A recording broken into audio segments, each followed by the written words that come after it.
Assalamualaikum warahmatullahi wabarakatuh. Halo semuanya, kami dari kelompok 4 dengan anggota saya Anissa Febrina Azra dengan NIM A1C122069. Saya Sarah Wulandari dengan NIM A1C122051. Saya Selsa Sari Ruliani Putri dengan NIM A1C122049.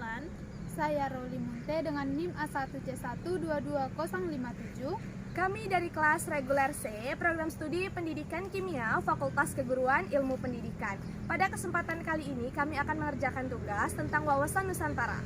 Kami akan memaparkan materi serta contoh penerapannya di kehidupan sehari-hari. Untuk itu, simak video berikut ini. Berbicara mengenai wawasan Nusantara adalah cara pandang dan sikap bangsa Indonesia mengenai diri dan bentuk geografinya berdasarkan Pancasila dan Undang-Undang 1945. Nah, selanjutnya apa aja sih faktor-faktor yang mempengaruhi wawasan Nusantara? Baik, yang pertama adalah bumi atau ruang di mana bangsa itu tinggal. Yang kedua, jiwa, semangat, serta tekad dari rakyatnya. Dan yang ketiga adalah lingkungan. Selanjutnya, apa saja sih nilai-nilai Pancasila yang mendasari pengembangan wawasan Nusantara? Yang pertama, ada penerapan hak asasi manusia atau HAM. Yang kedua, yaitu mementingkan golongan masyarakat daripada kepentingan individu atau diri sendiri. Yang ketiga, yaitu mengambil keputusan berdasarkan musyawarah untuk mufakat.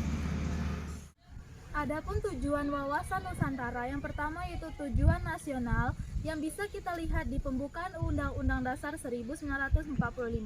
Yang kedua yaitu tujuan ke dalam, yaitu mewujudkan kesatuan segenap aspek kehidupan alamiah maupun sosial. Ada 4 landasan wawasan Nusantara. Yang pertama ada landasan ideal, yaitu Pancasila. Yang kedua ada landasan konstitusional, yaitu Undang-Undang Dasar 1945. Yang ketiga ada landasan visional, yaitu tujuan nasional wawasan Nusantara. Dan yang terakhir yaitu landasan konsepsional adalah ketahanan nasional. Nah, selanjutnya apa sih fungsi dari wawasan Nusantara? Oke, fungsi dari wawasan Nusantara yang pertama adalah wawasan Nusantara sebagai wawasan pembangunan. Yang kedua, wawasan Nusantara sebagai wawasan pertahanan. Dan yang ketiga adalah wawasan Nusantara sebagai wawasan wilayah. Nah, ternyata dalam mencapai tujuan nasional meliputi berbagai bidang. Yang pertama yaitu bidang ideologi, yang kedua yaitu bidang politik, dan yang ketiga yaitu bidang sosial dan budaya, yang keempat yaitu bidang ekonomi, dan yang kelima adalah bidang pertahanan dan keamanan. Adapun unsur-unsur dasar wawasan Nusantara yang dibagi menjadi 3, yaitu wujud wilayah, yang kedua tata inti organisasi, dan yang ketiga itu tata kelengkapan organisasi. Asas-asas wawasan Nusantara itu ada 6. Yang pertama adalah kepentingan, tujuan yang sama. Yang kedua adalah keadilan. Yang ketiga adalah kejujuran. Yang keempat adalah solidaritas. Yang kelima kerjasama. Dan yang terakhir adalah kesetiaan terhadap kesepakatan.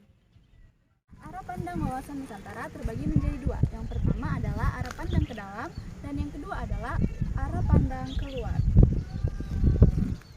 Wawasan Nusantara dalam paradigma nasional dapat dilihat dari stratifikasinya, yaitu 1. Pancasila sebagai falsafah. Yang kedua, Undang-Undang Dasar tahun 1945 sebagai landasan konstitusi. Yang ketiga yaitu wawasan Nusantara sebagai visi nasional. Dan yang keempat yaitu ketahanan nasional sebagai konsepsi nasional.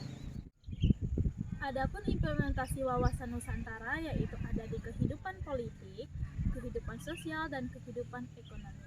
Selanjutnya, bagaimana sih penerapan wawasan Nusantara dalam kehidupan sehari-hari? Untuk itu, simak video berikut ini.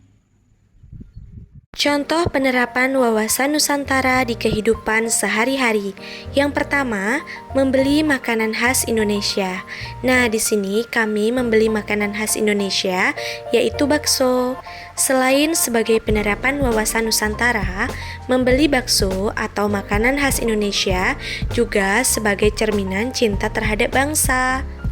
Dengan membeli makanan khas Indonesia, maka kita akan menjadi bangga terhadap negara kita, yaitu negara Indonesia. Yang kedua, menghargai perbedaan agama. Di Indonesia banyak sekali perbedaan agama, jadi kita harus menghargainya agar kita bisa hidup rukun berbeda agama. Yang ketiga, membeli produk khas Indonesia. Nah, tentunya negara Indonesia sudah banyak mengeluarkan produk khas Indonesia. Jadi, kita sebagai warga Indonesia harus membeli produk khas Indonesia agar kita bangga menjadi warga negara Indonesia. Yang keempat, yaitu berbelanja di warung kecil. Dengan kita berbelanja di warung kecil, itu artinya kita sudah membantu sesama warga negara Indonesia. Nah, dengan ini kita bisa menumbuhkan sikap toleran dan saling menghargai dan tidak membedakan antara warga miskin dan warga kaya. Yang kelima, yaitu memakai batik. Seperti yang sudah kita ketahui, batik adalah salah satu budaya Indonesia yang sangat terkenal sekali. Nah, dengan kita memakai batik, kita sudah melestarikan budaya bangsa kita, yaitu bangsa Indonesia.